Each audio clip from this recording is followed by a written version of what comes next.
ಪ್ರೀತಿಯ ಸ್ನೇಹಿತರೆ, ಪ್ರೀತಿಯಿಂದ ನಿಮ್ಮನ್ನು ವಂದಿಸುತ್ತಾ ಈ ಆಶೀರ್ವಾದಕರವಾದ ಸತ್ಯವೇದ ಅಧ್ಯಯನ ಕಾರ್ಯಕ್ರಮಕ್ಕೆ ತುಂಬು ಹೃದಯದಿಂದ ಸುಸ್ವಾಗತ ಕೋರುತ್ತೇನೆ. ಇಂದು ನಾವು ವಿಮೋಚನಾ ಕಾಂಡ 19ನೇ ಅಧ್ಯಾಯದ ಅದ್ಭುತ ರಹಸ್ಯಗಳನ್ನು ಧ್ಯಾನಿಸೋಣ. ಅರಣ್ಯ ಪ್ರಯಾಣದಲ್ಲಿ ಇಸ್ರಾಯೇಲರನ್ನು ದೇವರು ಹದ್ದು ತನ್ನ ಮರಿಗಳನ್ನು ತನ್ನ ರೆಕ್ಕೆಗಳ ಮೇಲೆ ಹೊತ್ತುಕೊಳ್ಳುವಂತೆ ಮತ್ತು ತನ್ನ ಅಪರಿಮಿತವಾದ ಕೃಪೆಯಿಂದ ನಡೆಸಿದ ಪ್ರೀತಿಯನ್ನು ತಿಳಿದುಕೊಳ್ಳಲು ಬಯಸುವಿರಾ? ಆದರೆ ಅವರು ಈ ಕೃಪೆಯ ಬದಲಾಗಿ ಧರ್ಮಶಾಸ್ತ್ರದ ಕಠಿಣ ನಿಯಮಗಳನ್ನು ಒಪ್ಪಿಕೊಳ್ಳಲು ಕಾರಣವೇನು? ಇವುಗಳ ಆತ್ಮೀಕ ವ್ಯತ್ಯಾಸಗಳನ್ನು ತಿಳಿಯಲು ಬನ್ನಿ, ನಿಮ್ಮ ಸತ್ಯವೇದಗಳನ್ನು ತೆರೆದು ನಮ್ಮೊಂದಿಗೆ ಪಾಲುಗೊಳ್ಳಿರಿ. ಪ್ರಿಯರೇ, ನೀವು ವೀಕ್ಷಿಸುತ್ತಿರುವ ಈ ಕಾರ್ಯಕ್ರಮವು ಕೇವಲ ಕ್ರೈಸ್ತರನ್ನು ಮಾತ್ರ ಉದ್ದೇಶಿಸಿ ಸಿದ್ಧಪಡಿಸಲಾಗಿದ್ದು, ಪವಿತ್ರ ಬೈಬಲಿನ ಬೋಧನೆಗಳ ಆಧಾರದ ಮೇಲೆ ನಂಬಿಕೆಯನ್ನು ಬಲಪಡಿಸಲು ಮತ್ತು ಆತ್ಮಿಕ ಬೆಳವಣಿಗೆಯನ್ನು ಪ್ರೋತ್ಸಾಹಿಸಲು ಇದನ್ನು ರೂಪಿಸಲಾಗಿದೆ. ಬೇರೆ ಯಾವುದೇ ಧರ್ಮ, ವಿಶ್ವಾಸ ಅಥವಾ ನಂಬಿಕೆಯನ್ನು ಟೀಕಿಸುವುದು, ವಿರೋಧಿಸುವುದು ಅಥವಾ ಕೀಳುಗಳೆಯುವುದು ನಮ್ಮ ಉದ್ದೇಶವಲ್ಲ. ನಾವು ಎಲ್ಲ ಧರ್ಮಗಳನ್ನು ಮತ್ತು ಸಮುದಾಯಗಳನ್ನು ಆಳವಾಗಿ ಗೌರವಿಸುತ್ತೇವೆ. ಈ ಕಾರ್ಯಕ್ರಮದಲ್ಲಿರುವ ಯಾವುದೇ ವಿಷಯವು ಯಾರ ಭಾವನೆಗಳಿಗೂ, ನಂಬಿಕೆಗಳಿಗೂ ಅಥವಾ ಸಿದ್ಧಾಂತಗಳಿಗೂ ನೋವುಂಟು ಮಾಡಲು, ದೂಷಿಸಲು ಅಥವಾ ಅಪಪ್ರಚಾರವೆಸಗಲು ಉದ್ದೇಶಿಸಿದ್ದಲ್ಲ ಎಂಬುದಾಗಿ ಈ ಮೂಲಕವಾಗಿ ತಿಳಿಸಲು ಬಯಸುತ್ತೇವೆ. ವಂದನೆಗಳು.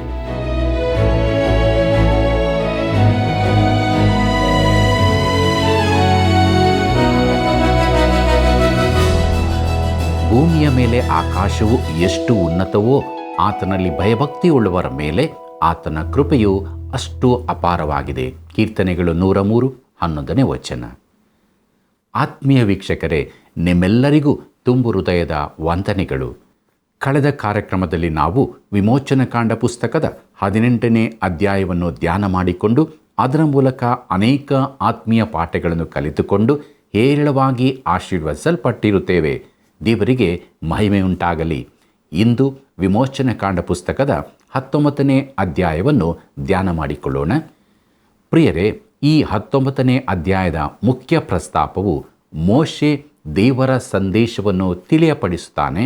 ದೇವರ ದರ್ಶನಕ್ಕಾಗಿ ಇಸ್ರಾಯೇಲು ಸಿದ್ಧವಾಗುತ್ತದೆ ಎಂಬುದೇ. ವಿಮೋಚನಕಾಂಡ ಪುಸ್ತಕದ 19ನೇ ಅಧ್ಯಾಯದಿಂದ 24ನೇ ಅಧ್ಯಾಯದವರೆಗೆ ಧರ್ಮಶಾಸ್ತ್ರದ ಕುರಿತಾಗಿ ಹೇಳಲ್ಪಟ್ಟಿದೆ. ಇಸ್ರಾಯೇಲ್ಯರು ಸೀನಾಯಿ ಬೆಟ್ಟದ ಬಳಿಗೆ ಬಂದಿದ್ದಾರೆ. ಅಲ್ಲಿ ಅವರು ಧರ್ಮಶಾಸ್ತ್ರದ ನಿಯಮಗಳನ್ನು ಅಂಗೀಕರಿಸಲು ಒಪ್ಪಿಕೊಳ್ಳುತ್ತಾರೆ. ಒಂದು ರೀತಿಯಲ್ಲಿ ಅವರು ಕೃಪೆಯನ್ನು ಧರ್ಮ ಪ್ರಮಾಣದೊಂದಿಗೆ ಬದಲಾಯಿಸಿಕೊಳ್ಳುತ್ತಿದ್ದಾರೆ. ವಿಮೋಚನಕಾಂಡ ಪುಸ್ತಕ 19ನೇ ಅಧ್ಯಾಯ ಮೊದಲಿನ 2 ವಚನಗಳನ್ನು ನೋಡಿರಿ. ಇಸ್ರಾಯೇಲ್ಯರು ಐಗುಪ್ತ ದೇಶದಿಂದ ಹೊರಟ 3ನೇ ತಿಂಗಳಿನ ಅದೇ ದಿವಸದಲ್ಲಿ ಸೀನಾಯಿ ಅರಣ್ಯಕ್ಕೆ ಬಂದರು. ಅವರು ರೆಫೀದೀಮನ್ನು ಬಿಟ್ಟು ಆ ಅರಣ್ಯಕ್ಕೆ ಬಂದಾಗ ಅಲ್ಲಿ ಬೆಟ್ಟಕ್ಕೆ ಎದುರಾಗಿ ಇಳುಕೊಂಡರು ಎಂಬುದೇ. ಪ್ರಿಯ ವೀಕ್ಷಕರೇ, ಇಸ್ರಾಯೇಲ್ಯರು ಸೀನಾಯಿ ಬೆಟ್ಟದ ಬಳಿಗೆ ಬಂದರು. ಇಲ್ಲಿ ಅವರಿಗೆ ಧರ್ಮಶಾಸ್ತ್ರ ನಿಯಮಗಳು ಕೊಡಲ್ಪಡುತ್ತವೆ. ದೇವರು ತನ್ನ ಜನರೊಂದಿಗೆ ಬಹು ದಯೆಯಿಂದ ನಡಕೊಳ್ಳಲಿದ್ದನು. ದೇವರು ಅವರನ್ನು ಐಗುಪ್ತವನ್ನು ಬಿಟ್ಟು ನಡೆಸಿಕೊಂಡು ಹೋಗಲು ಒಪ್ಪುತ್ತಾರೋ, ಇಲ್ಲವೇ ಧರ್ಮಶಾಸ್ತ್ರ ನಿಯಮಗಳನ್ನು ಅಂಗೀಕರಿಸಿಕೊಂಡು ಅದಕ್ಕನುಸಾರ ನಡೆಯಲು ಒಪ್ಪುತ್ತಾರೋ ಎಂಬುದರ ಆಯ್ಕೆಯನ್ನು ಅವರಿಗೇ ಬಿಟ್ಟನು. ಪ್ರಿಯರೇ, ಮುಂದಕ್ಕೆ ಮೋಶೆ ದೇವರ ಸಂದೇಶವನ್ನು ತಿಳಿಸುತ್ತಾನೆ ಎಂಬ ವಿಚಾರವನ್ನು ನೋಡೋಣ. ವಿಮೋಚನಕಾಂಡ ಪುಸ್ತಕ 19ನೇ ಅಧ್ಯಾಯ 3 ಮತ್ತು 4ನೇ ವಚನಗಳನ್ನು ಗಮನಿಸಿರಿ. ಮೋಶೆ ಬೆಟ್ಟವನ್ನೇರಿ ದೇವರ ಸನ್ನಿಧಿಗೆ ಹೋದಾಗ ಯೆಹೋವನು ಅವನಿಗೆ ಬೆಟ್ಟದ ಮೇಲಿಂದ ಕೂಗಿ, ನೀನು ಯಾಕೋಬನ ಮನೆತನದವರಾದ ಇಸ್ರಾಯೇಲ್ಯರಿಗೆ ಈ ಮಾತುಗಳನ್ನು ಹೇಳಬೇಕು. ಏನೆಂದರೆ, ನಾನು ಐಗುಪ್ತರಿಗೆ ಏನು ಮಾಡಿದೆನೋ, ಹದ್ದು ತನ್ನ ಮರಿಗಳನ್ನು ರೆಕ್ಕೆಗಳ ಮೇಲೆ ಹೊತ್ತುಕೊಳ್ಳುವಂತೆ ನಾನು ನಿಮ್ಮನ್ನು ಹೊತ್ತುಕೊಂಡು ನನ್ನ ಸ್ಥಳಕ್ಕೆ ಹೇಗೆ ಸೇರಿಸಿದೆನೋ ಇದನ್ನೆಲ್ಲ ನೀವು ನೋಡಿದ್ದೀರಷ್ಟೇ ಎಂಬುದೇ. ಪ್ರಿಯ ವೀಕ್ಷಕರೇ, ಇದು ಕೃಪೆಯಿಂದ ನಡೆಸಲ್ಪಟ್ಟ ಪ್ರಯಾಣವಾಗಿದೆ ಎಂಬುದನ್ನು ಈ ವಾಕ್ಯ ಭಾಗದ ಮೂಲಕ ನಾವು ತಿಳಿದುಕೊಳ್ಳುತ್ತೇವೆ. ವಿಮೋಚನಕಾಂಡ ಪುಸ್ತಕ 19ನೇ ಅಧ್ಯಾಯ 5ನೇ ವಚನವನ್ನು ಗಮನಿಸಿರಿ. ಹೀಗಿರಲಾಗಿ ನೀವು ನನ್ನ ಮಾತನ್ನು ಶ್ರದ್ಧೆಯಿಂದ ಕೇಳಿ ನಾನು ಮಾಡುವ ನಿಬಂಧನೆಯನ್ನು ಅನುಸರಿಸಿ ನಡೆದರೆ ನೀವು ಎಲ್ಲ ಜನಾಂಗಗಳಲ್ಲಿ ನನಗೆ ಸ್ವಕೀಯ ಜನರಾಗುವಿರಿ. ಸಮಸ್ತ ಭೂಮಿಯು ನನ್ನದಷ್ಟೇ ಎಂಬುದೇ. ಪ್ರಿಯರೇ, ಇಸ್ರಾಯೇಲ್ಯರು ಐಗುಪ್ತದಿಂದ ಸೀನಾಯಿ ಬೆಟ್ಟದವರೆಗೆ ಕೃಪೆಯಿಂದ ನಡೆಸಲ್ಪಟ್ಟವರಾಗಿ ಬಂದರು. ಈಗ ಅವರಿಗೆ ಧರ್ಮಶಾಸ್ತ್ರವು ಅಪ್ಪಣೆಗಳು ಬೇಕೋ ಎಂಬುದಾಗಿ ದೇವರು ಕೇಳುವಾಗ ಅವರು ಬುದ್ಧಿಹೀನರಾಗಿ ಅವನ್ನು ಹೊಂದಿಕೊಳ್ಳಲು ಒಪ್ಪಿಕೊಳ್ಳುತ್ತಾರೆ. ಅದರ ಬದಲಿಗೆ ತಮ್ಮನ್ನು ದೇವರು ಹದ್ದು ತನ್ನ ಮರಿಗಳನ್ನು ಹೊತ್ತುಕೊಳ್ಳುವಂತೆ ನಡೆಸಿದ್ದನ್ನೇ ಒಪ್ಪಿಕೊಳ್ಳಬಹುದಿತ್ತು. ತಾನು ಐಗುಪ್ತರಿಗೆ ಏನು ಮಾಡಿದೆನೆಂಬುದನ್ನು, ಇಸ್ರಾಯೇಲ್ಯರನ್ನು ಹದ್ದು ತನ್ನ ಮರಿಗಳನ್ನು ರೆಕ್ಕೆಗಳ ಮೇಲೆ ಹೊತ್ತುಕೊಳ್ಳುವಂತೆ ನಡೆಸಿದ್ದೇನೆಂಬುದನ್ನು ಅವರ ನೆನಪಿಗೆ ತರುತ್ತಾನೆ. ಪ್ರಿಯರೇ, ಇಲ್ಲಿ ಹದ್ದಿನ ಕುರಿತು ಒಂದೆರಡು ಮಾತುಗಳನ್ನು ಹೇಳಬೇಕಾಗಿರುತ್ತದೆ. ಹದ್ದು ಬೇಟೆಯಾಡುವ ಪಕ್ಷಿಯಾಗಿದೆ. ಯೋಬನ ಪ್ರವಾದನೆ ಗ್ರಂಥ 9ನೇ ಅಧ್ಯಾಯ 26ನೇ ವಚನದಲ್ಲಿ, ಬೆಂಡಿನ ದೋಣಿಗಳು ದಾಟಿ ಹೋಗುವಂತೆಯೂ ಹದ್ದು ತನ್ನ ಬೇಟೆಯ ಮೇಲೆ ಎರಗುವಂತೆಯೂ ವೇಗವಾಗಿ ಗತಿಸಿ ಹೋಗುತ್ತವೆ ಎಂದು ಬರೆಯಲ್ಪಟ್ಟಿದೆ. ಕರ್ತನಾದ ಯೇಸು ಕೂಡ ಹೆಣ ಬಿದ್ದಲ್ಲಿ ಹದ್ದುಗಳು ಕೂಡುವವು ಎಂದು ಹೇಳಿದ್ದಾನೆ. ಇದನ್ನು ನಾವು ಮತ್ತಾಯನ ಬರೆದ ಸುವಾರ್ತೆ 24ನೇ ಅಧ್ಯಾಯ 28ನೇ ವಚನದಲ್ಲಿ ನೋಡುತ್ತೇವೆ. ಆದರೂ ಸತ್ಯವೇದದಲ್ಲಿ ಹದ್ದು ದೇವರಿಗೆ ಸೂಚಕವಾಗಿರುತ್ತದೆ. ಎಹೆಜ್ಕೇಲನ ಪುಸ್ತಕದಲ್ಲಿ ದೇವರನ್ನು ಹದ್ದಿನ ಮುಖಕ್ಕೆ ಹೋಲಿಸಲಾಗಿದೆ. ಪ್ರಕಟಣೆ ಪುಸ್ತಕ 4ನೇ ಅಧ್ಯಾಯದಲ್ಲಿ ದೇವರನ್ನು ಹಾರುವ ಹದ್ದಿನಂತೆ ಚಿತ್ರಿಸಲಾಗಿದೆ. ಬಲವಾದ ತನ್ನ ರೆಕ್ಕೆಗಳು ಹಾಗೂ ಅತೀ ಮೇಲಕ್ಕೆ ಹಾರಬಲ್ಲ ಶಕ್ತಿಗಾಗಿ ಹದ್ದು ಪ್ರಸಿದ್ಧವಾಗಿದೆ. ಅದರ ರೆಕ್ಕೆಗಳು ನಿಜವಾಗಿಯೂ ದೇವತ್ವಕ್ಕೆ ಹೋಲಿಕೆಯಾಗಿವೆ. ವಿಮೋಚನೆ ಕಾಂಡ ಪುಸ್ತಕ 19ನೇ ಅಧ್ಯಾಯ 4ನೇ ವಚನದಲ್ಲಿ ದೇವರು ಹೇಳುತ್ತಾನೆ, ಹದ್ದು ತನ್ನ ಮರಿಗಳನ್ನು ರೆಕ್ಕೆಗಳ ಮೇಲೆ ಹೊತ್ತುಕೊಳ್ಳುವಂತೆ ನಾನು ನಿಮ್ಮನ್ನು ಹೊತ್ತುಕೊಂಡು ನನ್ನ ಸ್ಥಳಕ್ಕೆ ಹೇಗೆ ಸೇರಿಸಿದೆನೋ ಇದನ್ನೆಲ್ಲ ನೀವು ನೋಡಿದ್ದೀರಷ್ಟೇ ಎಂಬುದೇ. ಪ್ರಿಯ ವೀಕ್ಷಕರೇ, ಇದು ದೇವರ ಶಾಶ್ವತವಾದ ಅಪರಿಮಿತ ಅದ್ಭುತ ಕೃಪೆಯಾಗಿದೆ. ಕೃಪೆಯಿಂದಲೇ ದೇವರು ಇಸ್ರಾಯೇಲ್ಯರನ್ನು ಐಗುಪ್ತದಿಂದ ಹೊರಗೆ ಕರೆತಂದನು, ಸೀನಾಯಿ ಬೆಟ್ಟದವರೆಗೆ ನಡೆಸಿದನು. ಐಗುಪ್ತರ ದಾಸತ್ವದಲ್ಲಿ ಅವರಿದ್ದಾಗ ಅವರ ಸಹಾಯಹೀನತೆಯನ್ನು, ನಿರೀಕ್ಷೆಯಿಲ್ಲದ ಸ್ಥಿತಿಯನ್ನು ಆತನು ಗಮನಿಸಿ ಅವರನ್ನು ಬಿಡುಗಡೆಗೊಳಿಸಿದನು. ರಕ್ತದ ಮೂಲಕ ಅವರನ್ನು ಬಿಡಿಸಿದನು. ಸಂಹಾರ ದೂತನು ಐಗುಪ್ತದ ಮೇಲೆ ಚಲಿಸಿದ ಅದೇ ರಾತ್ರಿಯಲ್ಲಿ ಇಸ್ರಾಯೇಲ್ಯರು ಐಗುಪ್ತದಿಂದ ಹೊರಗೆ ಪ್ರಯಾಣ ಬೆಳೆಸಿದರು. ಅವರು ಕೆಂಪು ಸಮುದ್ರದ ಬಳಿ ಬಂದಾಗ ಫರೋಹನು ಅವರನ್ನು ಪ್ರಾಣಿಗಳ ಹಾಗೆ ಕೊಲ್ಲಬಹುದಿತ್ತು. ಆದರೆ ದೇವರು ಮಧ್ಯಪ್ರವೇಶಿಸಿದನು. ತನ್ನ ಬಲದಿಂದಲೇ ಅವರನ್ನು ಕೆಂಪು ಸಮುದ್ರ ದಾಟಿಸಿದನು. ಆತನು ಹದ್ದಿನ ರೆಕ್ಕೆಗಳ ಮೇಲೆ ಎಂಬಂತೆ ಅವರನ್ನು ನಡೆಸಿಕೊಂಡು ಬಂದನು. ನೋಡಿರಿ ಪ್ರಿಯರೇ, ಐಗುಪ್ತದಿಂದ ಸೀನಾಯಿ ಬೆಟ್ಟದವರೆಗೆ ಇಸ್ರಾಯೇಲರಿಗೆ 7 ವಿಶೇಷ ಅನುಭವಗಳಾದವು. ಇವು ನಮ್ಮ ಕ್ರೈಸ್ತ ಜೀವಿತದ ಅನುಭವಗಳಿಗೆ ಸದೃಶವಾಗಿರುತ್ತವೆ. ಅವರು ಹಸಿದಾಗ ದೇವರು ಮನ್ನವನ್ನು, ಬಾಯಾರಿದಾಗ ನೀರನ್ನು ಕೊಟ್ಟನು. ಮಾರಾದ ಕಹಿಯಾದ ನೀರನ್ನು ಸವಿಯಾಗಿಸಿದನು. ಅಮಲೇಕ್ಯರ ಕೈಯಿಂದ ಬಿಡಿಸಿದನು. ಈ ಎಲ್ಲ ಕಾಲದಲ್ಲಿಯೂ ದೇವರು ಅವರನ್ನು ಹದ್ದಿನ ರೆಕ್ಕೆಗಳಿಂದಲೋ ಎಂಬಂತೆ ಹೊತ್ತುಕೊಂಡನು. ನಮ್ಮನ್ನು ಆತನು ಇದೇ ರೀತಿಯಾಗಿ ಹೊತ್ತುಕೊಳ್ಳುತ್ತಾನೆ. ಪ್ರಿಯರೇ, ನಮ್ಮನ್ನು ತನ್ನ ಕೃಪೆಯಿಂದ ನಡೆಸುತ್ತಾನೆ. ನಾವು ನಂಬಿಕೆಯಿಂದ ನಡೆಯುತ್ತೇವೆ. ಪ್ರಿಯ ವೀಕ್ಷಕರೇ, ಈಗ ಸೀನಾಯಿ ಬೆಟ್ಟದ ಬಳಿಯಲ್ಲಿ ತಾನು ಅವರನ್ನು ನಡೆಸಿ ಕಾಪಾಡಿದ ರೀತಿಯನ್ನು ದೇವರು ಅವರಿಗೆ ಜ್ಞಾಪಿಸುತ್ತಾನೆ. ಈಗ ಅವರಿಗೆ ಆಯ್ಕೆಯನ್ನು ಕೊಡುತ್ತಾನೆ. ಕೃಪೆಯೋ ಧರ್ಮ ಪ್ರಮಾಣಗಳೋ? ತಾನು ಅವರಿಗೆ ಧರ್ಮ ಪ್ರಮಾಣದ ನಿಯಮಗಳನ್ನು ಕೊಟ್ಟರೆ ಅವರು ಕೈಕೊಂಡು ನಡೆಯುತ್ತಾರೋ ಎಂದು ಕೇಳುತ್ತಿದ್ದಾನೆ. ಅವರು ಕೃಪೆಯ ಬದಲಾಗಿ ಧರ್ಮಶಾಸ್ತ್ರವನ್ನೇ ಆರಿಸಿಕೊಳ್ಳುತ್ತಾರೆ.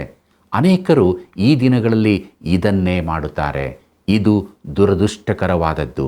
ಯಾಕಂದರೆ ನಾವು ಕೃಪೆಯಿಂದ ರಕ್ಷಿಸಲ್ಪಡುವ ದಿನಗಳಲ್ಲಿದ್ದೇವೆ. ಧರ್ಮಶಾಸ್ತ್ರಕ್ಕೂ ಕೃಪೆಗೂ ಎಷ್ಟು ಅಂತರವಿದೆ. ಪ್ರಿಯರೇ, ಧರ್ಮಶಾಸ್ತ್ರವು ಕೇಳುತ್ತದೆ, ಕೃಪೆಯು ಕೊಡುತ್ತದೆ.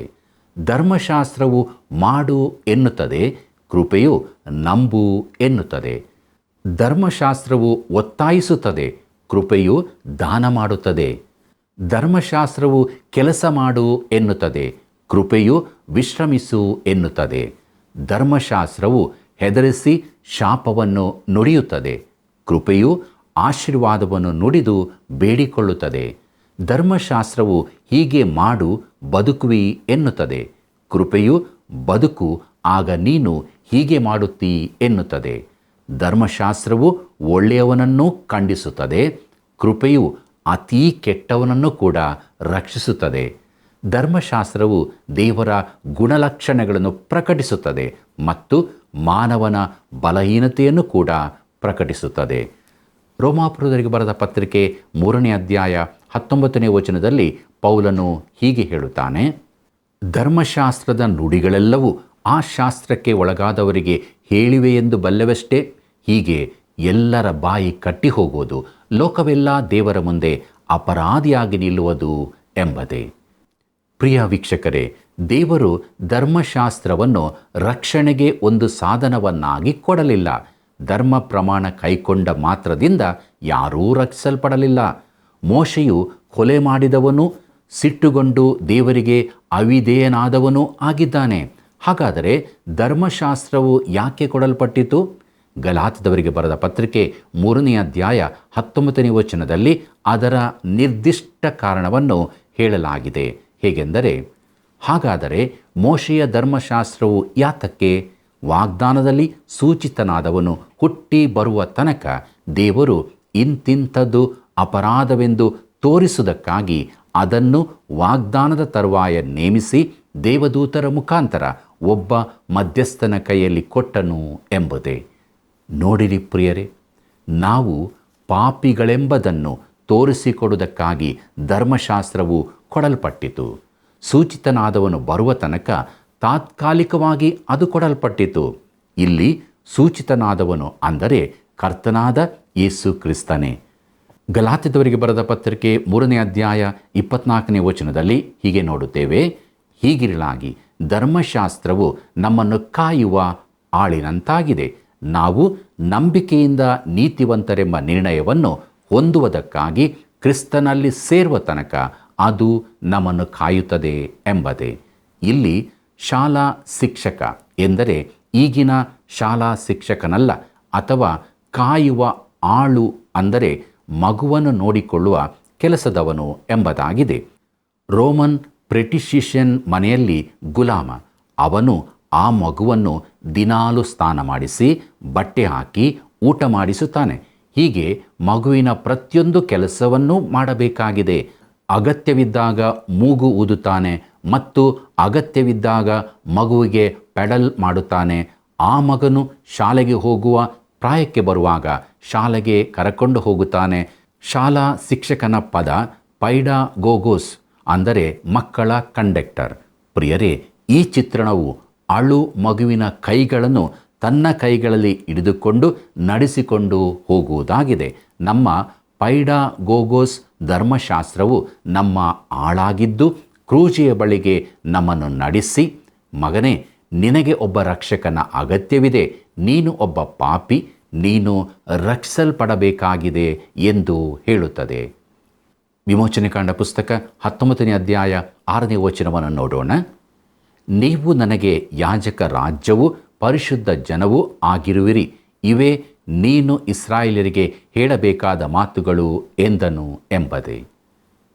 ಪ್ರಿಯರೇ, ಇಸ್ರಾಯೇಲ್ಯರು ಯಾಜಕ ರಾಜ್ಯದವರಾಗಿರಬೇಕೆಂದು ದೇವರು ಆಶಿಸಿದ್ದನು. ಎಲ್ಲ ಕುಲಗಳವರು ಯಾಜಕರಾಗಿರಬೇಕೆಂದು ಬಯಸಿದ್ದನು.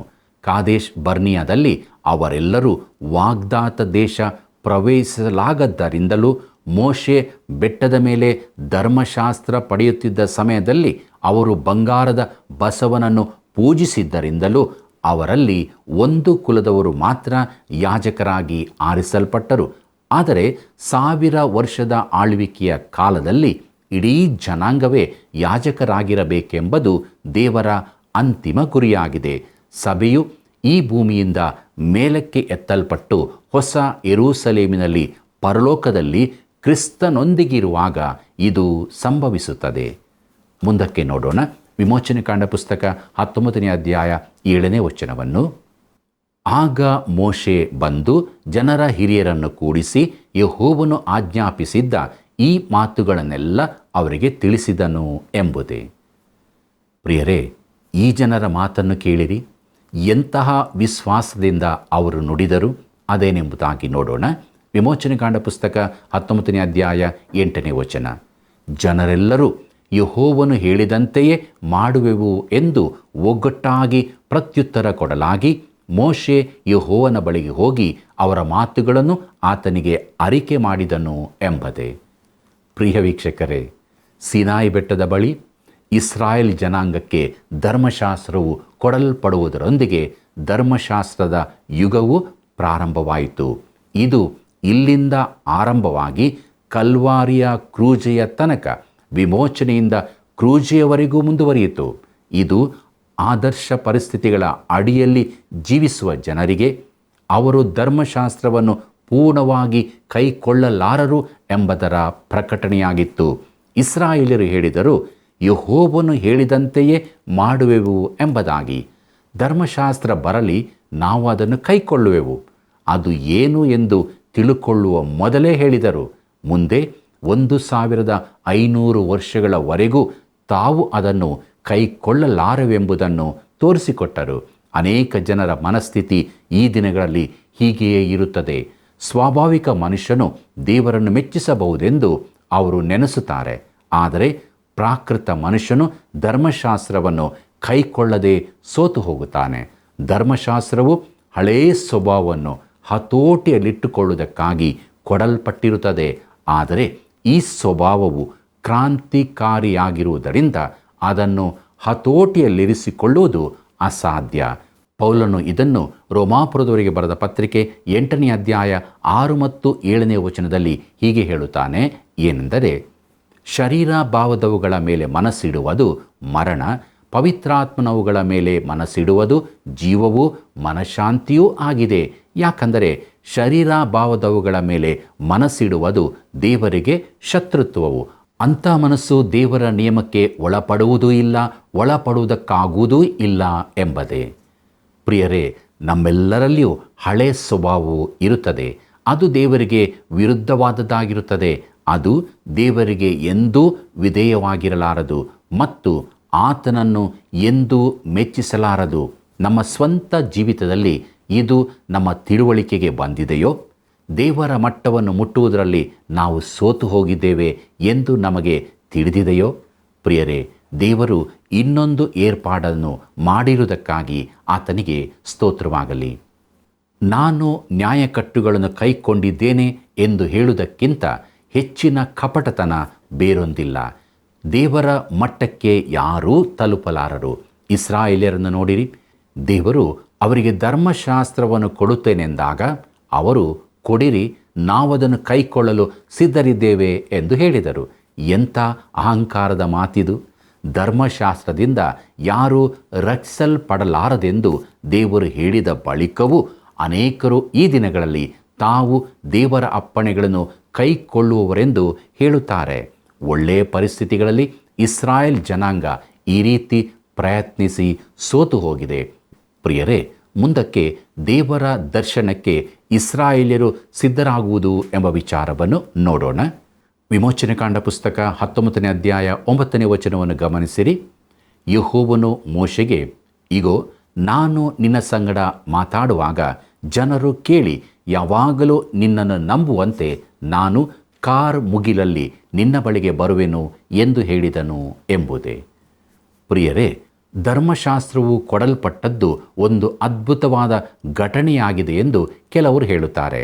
ಹಲವು ವರ್ಷಗಳ ಹಿಂದೆ ಒಬ್ಬಾಕೆ ವಿದ್ಯಾವಂತ ಸ್ತ್ರೀ ನನ್ನೊಡನೆ ಹೀಗಂದರು, ಅಯ್ಯ, ಧರ್ಮಶಾಸ್ತ್ರವು ಕೊಡಲ್ಪಟ್ಟದ್ದು ಒಂದು ಬಹು ಸುಂದರ ಘಟನೆಯಾಗಿದೆ ಅಲ್ಲವೇ ಎಂದು. ಅದಕ್ಕೆ ನಾನಂದೆ, ಅದರಲ್ಲಿ ಸುಂದರವಾದದ್ದೇನಿದೆ? ಅದು ಒಂದು ಗಂಭೀರವಾದ ಭಯ ಹುಟ್ಟಿಸುವ ಘಟನೆಯಾಗಿದೆ ಎಂದು. ನನ್ನ ಉತ್ತರ ಆಕೆಗೆ ದಿಗ್ಭ್ರಮೆ ಹುಟ್ಟಿಸಿರಬಹುದು. ಮುಂದಕ್ಕೆ ನೋಡಿರಿ, ವಿಮೋಚನೆಕಾಂಡ ಪುಸ್ತಕ 19ನೇ ಅಧ್ಯಾಯ 10 ಮತ್ತು 11ನೇ ವಚನವನ್ನು. ಮೋಶೆ ಜನರ ಮಾತುಗಳನ್ನು ಯೆಹೋವನಿಗೆ ಅರಿಕೆ ಮಾಡಲಾಗಿ ಯೆಹೋವನು ಅವನಿಗೆ ಹೇಳಿದ್ದೇನೆಂದರೆ, ನೀನು ಜನರ ಬಳಿಗೆ ಹೋಗಿ ಈ ಹೊತ್ತು ನಾಳೆ ಅವರನ್ನು ಪರಿಶುದ್ಧಗೊಳಿಸು. ಅವರು ತಮ್ಮ ಬಟ್ಟೆಗಳನ್ನು ಮಡಿ ಮಾಡಿಕೊಂಡು 3ನೆಯ ದಿನದಲ್ಲಿ ಸಿದ್ಧರಾಗಿರಬೇಕು. 3ನೆಯ ದಿನದಲ್ಲಿ ಯೆಹೋವನು ಸಮಸ್ತ ಜನರಿಗೂ ಪ್ರತ್ಯಕ್ಷನಾಗಿ ಸೀನಾಯಿ ಬೆಟ್ಟದ ಮೇಲಕ್ಕೆ ಇಳಿದು ಬರುವನು ಎಂಬುದೇ. ಪ್ರಿಯರೇ, ಈ ವಾಕ್ಯ ಭಾಗದಲ್ಲಿ ಎಂಥ ಭಯಂಕರವಾದ ದೃಶ್ಯವನ್ನು ನಾವು ನೋಡುತ್ತಿದ್ದೇವೆ ಅಲ್ಲವೇ? ಮುಂದೆ ಏನಾಯಿತೆಂದು ನೋಡೋಣ. ವಿಮೋಚನೆಕಾಂಡ ಪುಸ್ತಕ 19ನೇ ಅಧ್ಯಾಯ 12ನೇ ವಚನವನ್ನು ಗಮನಿಸಿರಿ. ಜನರು ಹತ್ತಿರ ಬಾರದಂತೆ ನೀನು ಬೆಟ್ಟದ ಸುತ್ತಲೂ ಮೇರೆಯನ್ನು ಮಾಡಿಸಿ ಜನರಿಗೆ ಎಚ್ಚರಿಕೆಯಾಗಿರಿ, ನೀವು ಈ ಬೆಟ್ಟವನ್ನು ಏರಲೂ ಕೂಡದು, ಅದರ ಅಂಚನ್ನು ಮುಟ್ಟಲೂ ಕೂಡದು, ಮುಟ್ಟಿದವನಿಗೆ ಅಗತ್ಯವಾಗಿ ಪ್ರಾಣ ಶಿಕ್ಷೆಯಾಗಬೇಕು ಎಂಬುದೇ. ಪ್ರಿಯರೇ, ಇದು ಒಂದು ಸುಂದರ ಸಂಗತಿಯಾಗಿ ಕಾಣುತ್ತದೆಯೋ? ಇಸ್ರಾಯೇಲ್ಯರಲ್ಲಿ ಯಾರೂ ಆಚೆ ಬೆಟ್ಟದ ಬಳಿಗೆ ಬರಬಾರದು, ಅದನ್ನು ಮುಟ್ಟಲೂ ಬಾರದು. ಹಾಗೆ ಮಾಡಿದ್ದಲ್ಲಿ ಅವರು ಸಾಯುವರು ಎಂದು ತಿಳಿಸಲ್ಪಟ್ಟಿತು. ಇದು ಸುಂದರವಾದದ್ದಲ್ಲ, ಭಯಾನಕವಾದದ್ದಾಗಿತ್ತು. ವಿಮೋಚನೆಕಾಂಡ ಪುಸ್ತಕ 19ನೇ ಅಧ್ಯಾಯ 13ನೇ ವಚನದಿಂದ 16ನೇ ವಚನದವರೆಗೆ ನೋಡೋಣ. ಅಂಥವನನ್ನು ಯಾರೂ ಮುಟ್ಟಕೂಡದು, ಕಲ್ಲುಗಳನ್ನಾದರೂ ಬಾಣಗಳನ್ನಾದರೂ ಎಸೆದು ಅವರನ್ನು ಕೊಲ್ಲಬೇಕು. ಮನುಷ್ಯನಾಗಲಿ ಪಶುವಾಗಲಿ ಬೆಟ್ಟವನ್ನು ಮುಟ್ಟಿದರೆ ಉಳಿಯಬಾರದು.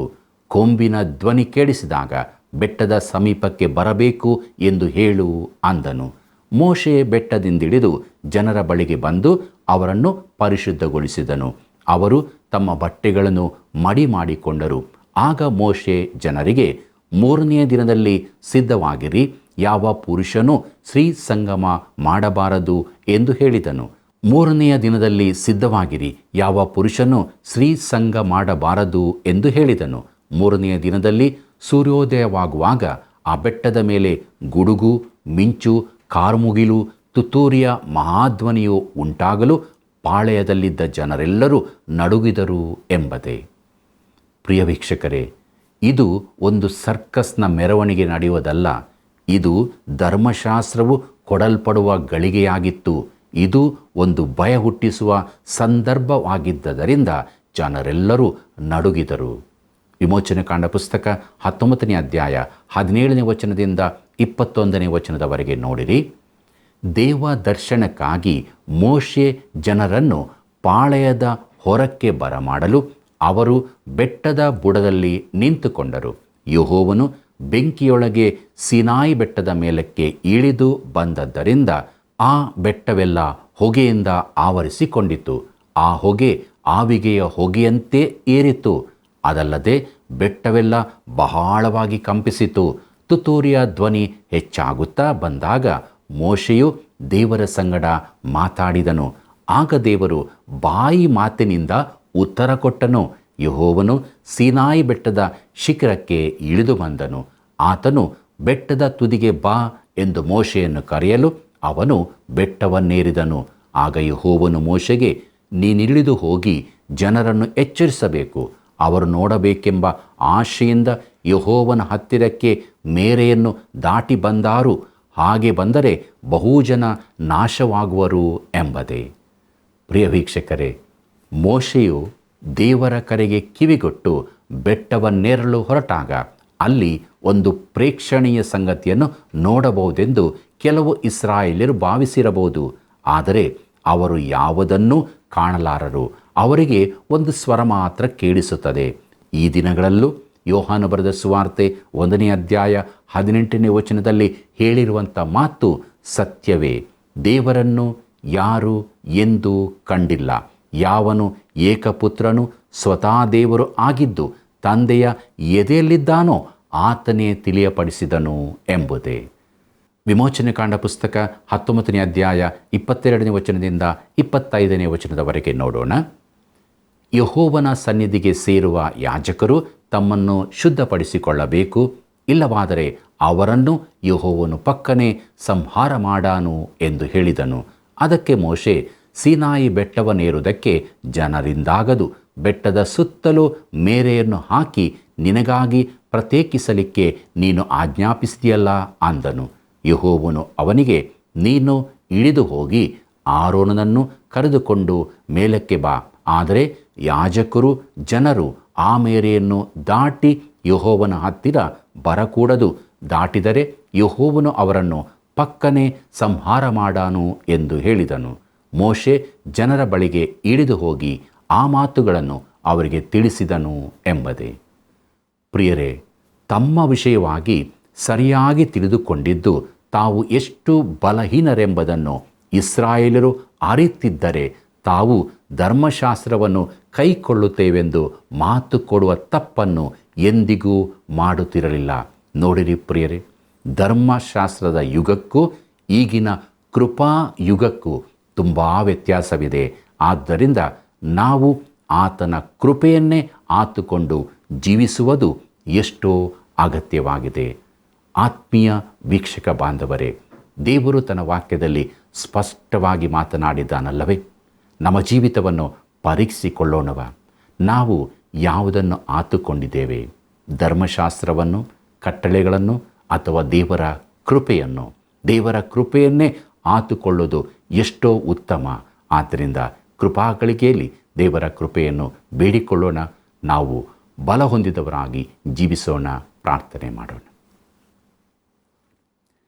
ನಮ್ಮನ್ನು ಬಹಳವಾಗಿ ಪ್ರೀತಿ ಮಾಡುವಂಥ ನಮ್ಮ ರಕ್ಷಕನಾದ ಯೇಸು ಸ್ವಾಮಿಯಲ್ಲಿ ತಂದೆಯಾದ ದೇವರೇ, ನಿನ್ನ ಕೃಪೆಯು ಅಪಾರವಾದದ್ದು, ಅದು ಶಾಶ್ವತವಾದದ್ದು, ದಿನೇ ದಿನೇ ಹೊಸದಾಗಿ ಒದಗಿ ಬರುತ್ತದೆ. ಈ ಅನುಭವವನ್ನು ನಮ್ಮ ಜೀವಿತದಲ್ಲಿ ನಾವು ಅನುಭವಿಸುವುದಕ್ಕೆ, ಅದರಂತೆ ನಡೆಯುವುದಕ್ಕೆ ನಮಗೆ ಸಹಾಯ ಮಾಡು. ತಂದೆಯಾದ ದೇವರೇ, ನಮ್ಮೆಲ್ಲ ವೀಕ್ಷಕ ಬಾಂಧವರನ್ನು ಕರುಣಿಸು. ಅವರು ಇರುವಂಥ ಸ್ಥಳದಲ್ಲಿ ಅವರು ನಿನ್ನ ವಾಕ್ಯವನ್ನು ಕೇಳಿ ನಿನ್ನ ಬಳಿ ಬಂದು ಬೇಡುವಾಗ ಸ್ವಾಮಿ ಸದುತ್ತರವನ್ನು ಅನುಗ್ರಹಿಸಿಕೊಡು. ಬಿಡುಗಡೆಯನ್ನು, ರಕ್ಷಣೆಯನ್ನು, ಸಂತೋಷವನ್ನು, ನಿರೀಕ್ಷೆಯನ್ನು ಅವರಿಗೆ ಅನುಗ್ರಹಿಸಿಕೊಟ್ಟು ನಡೆಸು. ಯೇಸುವಿನ ನಾಮದಲ್ಲಿ ಬೇಡಿದ್ದೇವೆ ತಂದೆಯೇ, ಆಮೆನ್.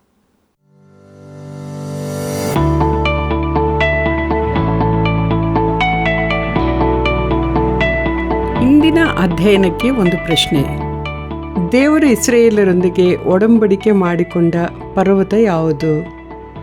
ದೇವರು ಇಸ್ರಾಯೇಲರೊಂದಿಗೆ ಒಡಂಬಡಿಕೆ ಮಾಡಿಕೊಂಡ ಪರ್ವತ ಯಾವುದು?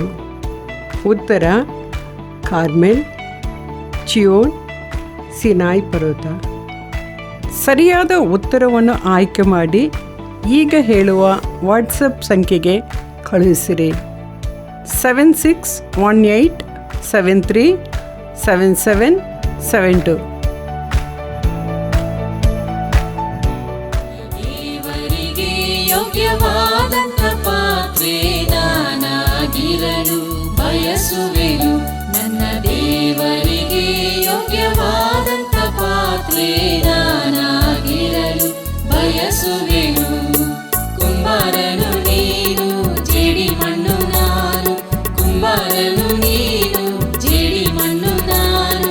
ರೂಪಿಸನ್ನ ನಿನ್ನ ಚಿತ್ತದಂತೆಯೇ, ರೂಪಿಸನ್ನ ನಿನ್ನ ಚಿತ್ತದಂತೆಯೇ. ನನ್ನ ದೇವರಿಗೆ ಯೋಗ್ಯವಾದಂತ ಪಾತ್ರೆ ನಾನಾಗಿರಲು ಬಯಸುವೆನು. ನನ್ನ ದೇವರಿಗೆ ಯೋಗ್ಯವಾದಂತ ಪಾತ್ರೆ ನಾನಾಗಿರಲು ಬಯಸುವೆನು. Hallelujah, ಹೋಸನ್ನ, ಹೋಸನ್ನ, hallelujah. ಸ್ನೇಹಿತರೆ, ಇಂದಿನ ನಮ್ಮ ಕಾರ್ಯಕ್ರಮದಲ್ಲಿ ಧರ್ಮಶಾಸ್ತ್ರವು ನಮಗೆ ರಕ್ಷಣೆಯನ್ನು ನೀಡದೆ ಕೇವಲ ನಮ್ಮ ಪಾಪಗಳನ್ನು ತೋರಿಸುವ ಸಾಧನವಾಗಿದೆ ಎಂಬುದನ್ನು ವೀಕ್ಷಿಸಿದೆವು. ಇಂದಿನ ನಮ್ಮ ಈ ಕಾರ್ಯಕ್ರಮವು ನಿಮಗೇನೆನಿಸಿತು? ಖಂಡಿತವಾಗಿಯೂ ಇದು ನಿಮ್ಮ ಆತ್ಮಿಕ ಜೀವಿತಕ್ಕೆ ಆಶೀರ್ವಾದ ತಂದಿದೆ ಎಂದು ನಂಬುತ್ತೇವೆ. ಸ್ನೇಹಿತರೆ, ಒಂದು ವೇಳೆ ನಿಮಗೆ ಈ ಕಾರ್ಯಕ್ರಮವು ಇಷ್ಟವಾದಲ್ಲಿ ದಯವಿಟ್ಟು ನಮಗೆ ಒಂದು ಮಿಸ್ಡ್ ಕಾಲ್ ಕೊಡಿ. ನಿಮ್ಮ ಕರೆಗಳಿಗಾಗಿ ದೇವರಿಗೆ ವಂದಿಸುತ್ತೇವೆ. ದೇವರು ನಿಮ್ಮನ್ನು ಆಶೀರ್ವದಿಸಲಿ. ಮುಂದಿನ ಕಾರ್ಯಕ್ರಮದಲ್ಲಿ ಮತ್ತೆ ಭೇಟಿಯಾಗೋಣ. ಧನ್ಯವಾದಗಳು. ಈ ಕಾರ್ಯಕ್ರಮ ನಿಮಗೆ ಇಷ್ಟವಾಯಿತೆ? ಈಗಲೇ ಒಂದು ಮಿಸ್ಡ್ ಕಾಲ್ ಕೊಡಿರಿ. ಮುಂದಿನ ವಿಜೇತರು ನೀವಾಗಿರಬಹುದು.